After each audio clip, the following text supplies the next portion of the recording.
Well, my involvement with the Chinese Chamber started uh,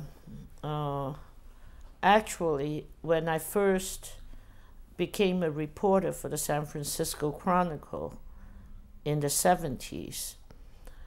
Then I was a brand new reporter and was sent all over town, every beat, from police beat to education, and then partially City Hall. And every aspect of it, I found out it involves Chinese living in the city. And of course I was fascinated, had always been fascinated in the history and what have you. So I became more involved in the community after work, and then eventually settled on working for the community and came here full-time in 1983 with the Chinese Chamber, and subsequently moved into Chinatown as well, where it's closer, it's easier. And then I got kicked out by the landlord a couple of years ago, so I don't live in Chinatown anymore, but I'll spend, a great deal of time here. Some of my friends, I think, yesterday, I'll give you a perfect example. So too many interruptions at the office, so I stay in my apartment, start dialing for dollars, right? So I call up this friend, and I said, "Oh, Mr. Go, how are you? And how your family? How is your granddaughter now? And what does your wife do now? Blah blah blah." So he goes, "Rose, how much?" I was mortified. I hadn't realized that I hadn't called him in a whole year. And, and you just call people up for money.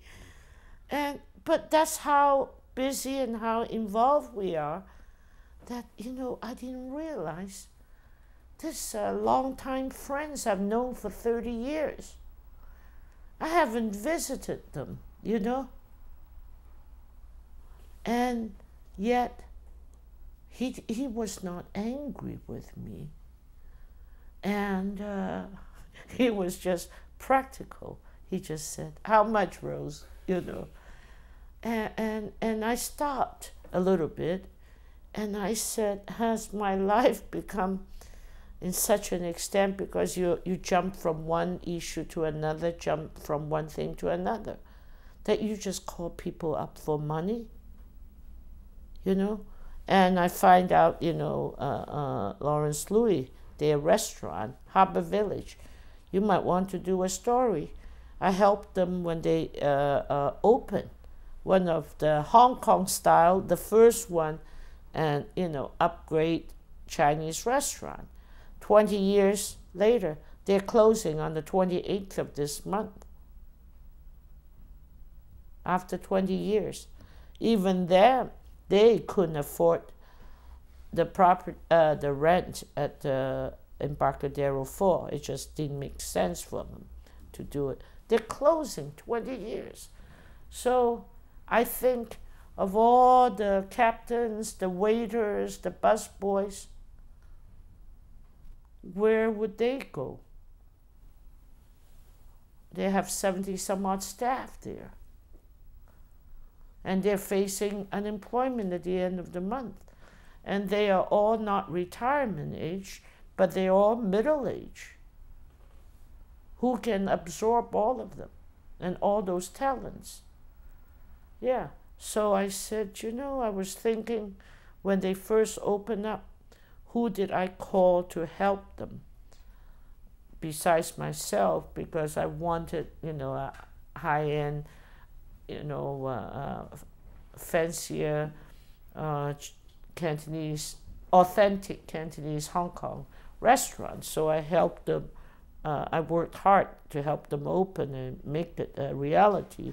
And there's 20 years gone by. So I'm setting up a dinner next week so we can go and reminisce about the, the restaurant. But am I worried about those 70 people? Yes.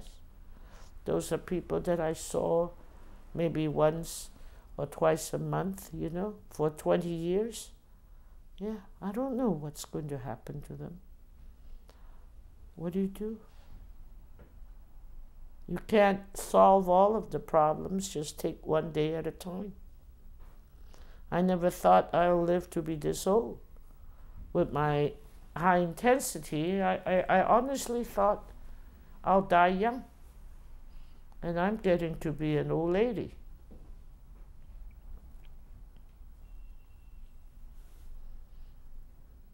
And one of the major problems I think facing our community is our leadership. In the 70s, all of us came out, and started all of those, whether it's self-help, the Chinatown Resource Center, the CAA, the Asian Law Caucus, all of us. We're all in our 50s now. Where's the next generation? And I was talking to some of them and said, you guys better start training, man. We can't last forever. I start having aches here and there. I can't stay up three days with no sleep. I never used to have hay fever. I'm suffering from hay fever for the first time this year. My bone starts to creak and I start feeling pains.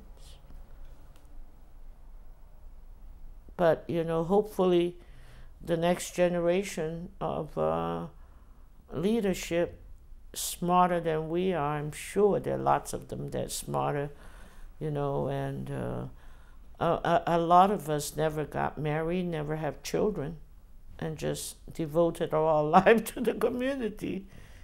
And you can't expect people to do the same.